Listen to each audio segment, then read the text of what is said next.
Good morning. Welcome to Sound Production's first Facebook Live training. I'm Doug Hall. I'm the Director of Technology at Ms. in Marketing. So today we're going to be talking about audio streaming solutions and also including some video.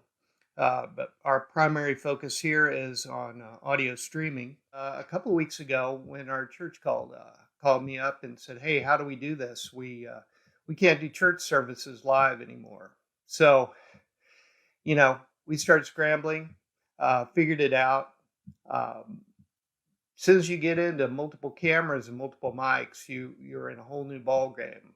So, this can be simple. It can be more complex. There's all kinds of solutions and ways to do audio and video streaming, and we're just going to talk about some of those today. Um, a few weeks ago, you could have bought a webcam online. Today, most of them are sold out, and the ones you can get off Amazon are significantly higher price, like 7 times what they cost a few weeks ago. Um, you're seeing a lot of people trying to do these type of events. If you watch Jimmy Fallon, he's doing Zoom calls and using laptop computer in some cases. You're seeing on ABC News they're doing people are doing the newscasts from home. So there's all kinds of applications outside of churches that need these type of things. Really, anywhere you need to communicate needs streaming technologies. So I read an interesting quote from Chris Hadfield, who was on the International Space Station. They're actually talking to him about what it's like to be confined for long periods of time and how you kill your time and things. And he made a comment that I thought was great. He said, "Become experts on the thing that is threatening you." That's what we need to do. That's why we're here, is to figure out how to do audio and video over the web, streaming, and hopefully we'll learn a little bit more today. This is not designed to be super technical, but just to give you some ideas on how this is done. So we're going to hop into this. So getting started, the need is obvious. You need to broadcast live audio and video across the internet. There's different platforms, different hardware. There's all kinds of ways of doing this. I mean, it doesn't have to be expensive. You can use a USB camera, USB mic, and that's a simple way and an inexpensive way using the soft codec and conferencing system. For this presentation, I'm using some software. It's called OBS. It's free software you can download. You can provide transition effects and things like that. So that's really nice. The difference in all these solutions is really its scalability and quality. So you've all done conference calls and things with people who use laptops, and the audio is not spectacular. The video is at a weird angle. You're usually looking at somebody's chin and up their nose, and the background is their ceiling in their office, home office, or their bedroom. It's not great. So as soon as you get beyond a single camera and a single microphone, you really want to consider going into a streaming hardware platform. We'll talk a little bit more about that. So basically, for either a software or a hardware solution, you need an encoder. The encoder takes the audio and video content, your microphone, camera, and it converts it into streamable data. It can be done through software or hardware. So software encoders sit on your computer. If you're doing this a lot, you really don't want to do it that way. Hardware encoders are much better as far as the quality, about the scalability. They take pro camera inputs, so you can take multiple cameras, run them through a video switcher, and directly connect them to the hardware encoder. You can also do microphone mixers. Some and go out of the microphone mixer directly into the encoder through balanced line input. Really, it's the hardware encoders are for higher quality and more scale.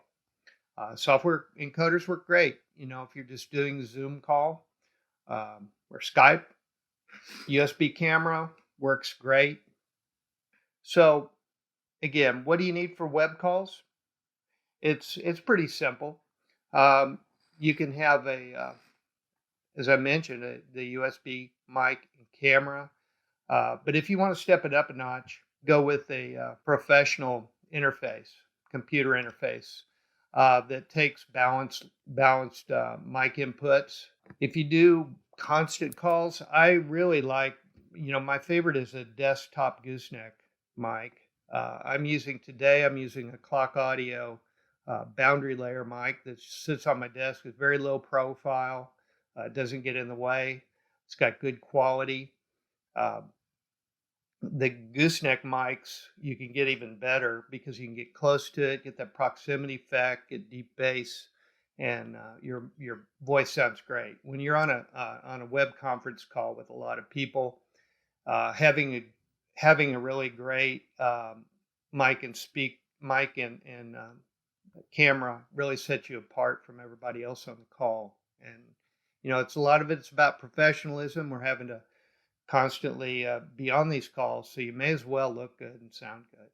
So we put together a solution for this to help you get an idea of how these things can go together.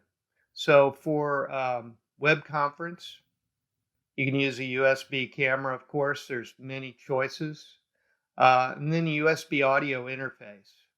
So this can be a very simple setup. The Tascam 1x2 or 2x2 gives you just a simple studio mic interface, and you can monitor with headphones, or you can connect a pair of powered speakers to this, and really have a great sounding setup. This is very similar to what I'm using here. I've also added in my system acoustic echo cancellation, but that's because I'm in a larger room. But typically, the echo cancellation is handled by the soft codec, which would be Zoom or Skype. Of course, there's other options. Like I mentioned, the clock audio boundary mic is the one I'm using today. Atlas Conference desktop mic is outstanding. So let's get into streaming. You can set up a live stream on Facebook in less than an hour. And I'm no expert at this, although, I'm becoming one just by need. And a lot of this information is readily available on the web. So this is copied right off the web from Facebook's help. But basically, these are the steps that I use to create this live stream. And that stream key is the key that you paste, and that is what goes into your OBS software or whatever streaming software. You can use that with the hardware encoder if you go that route, or the software system. So what do you need to do a live stream? So really, if you're doing a live stream, you're working more on the commercial level. And if you're a podcaster, you want to have a great sounding podcast or live stream. This can be used as well with YouTube. It's a very similar concept. You get the stream key, you paste it in, and you go. But pro audio equipment really makes a big difference in these type of scenarios, from everything from audio conferencing to going live, even with Twitch. Today, sporting events are not happening, so I understand that even the newspapers and pro sports are starting to cover esports a lot more, because that's one thing you can do today with without an audience in the building. So these guys are all using pretty high-end setups for Twitch, um, showing their video gaming skills, and these things all have a lot in common. It's there's different ways to do it, but that's what we're here for, is to talk about ways that we know that work. Here's another solution for live streaming, and as you can see, it's very similar to the other. This connects via USB. If you're going to do an interview with another person, as soon as you start adding more than one mic, you really need to go with a pro audio route with a good quality microphone. This has outstanding mic preamps. Essentially, you've just got double the inputs on this USB audio interface. It connects directly into the computer. You just select the drop down list for USB sources. You would select the Tascam audio interface and the USB camera instead of your internal laptop camera. Let's talk about hardware for streaming recorded content. There's a couple of ways of doing this. One, Facebook allows you to record and then play back later. So really the recording can be done there. But if you want to record, say, for instance, a church service, you're probably not going to do it real time. If you're going to be playing it back later, especially, you want to edit it. So this you need an encoder that also records. You can use the same device for encoding and recording, playing back later. This allows you to really be very flexible and provide a much more professional presentation. This method also allows you to bring in pro cameras, so you can connect this system up with a AV recorder encoder to a video switcher, and also do your audio interface directly into this device. It has balanced inputs. It has pass-through video, so you can use it and go live to your display, and you can also record. It's very, very flexible. This particular unit is a Tascam VSR 264. There's also a version that's a 265 that does high def. So this is a probably the best possible solution, the most scalable, where you can use multiple cameras, mic mixers, directly interfacing into it. Tascam has a large variety of different mixers that can be used.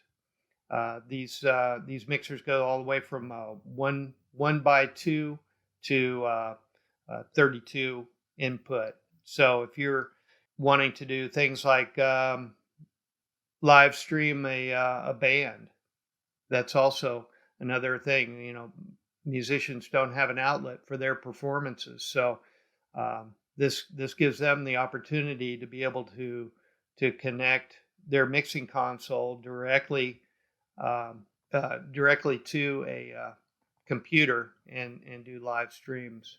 So these are just a few of the solutions. Again, there's many ways to connect your camera and your microphones and communicate across the internet through web conference calling software, to social media platforms, Facebook Live, YouTube, things like that. There's some great solutions out there and many ways to do it. Tascam is one of the leading manufacturers for recording playback devices. They also have audio interfaces, of course, mixers, microphones, and headphones. Great rack mount cording for audio. They also have video playback devices, and like we're talking about, the AV streamers. Atlas has a lot of different solutions for pro audio. This is the desktop microphone that I was talking about. I've tried just about every type of microphone for audio conferencing.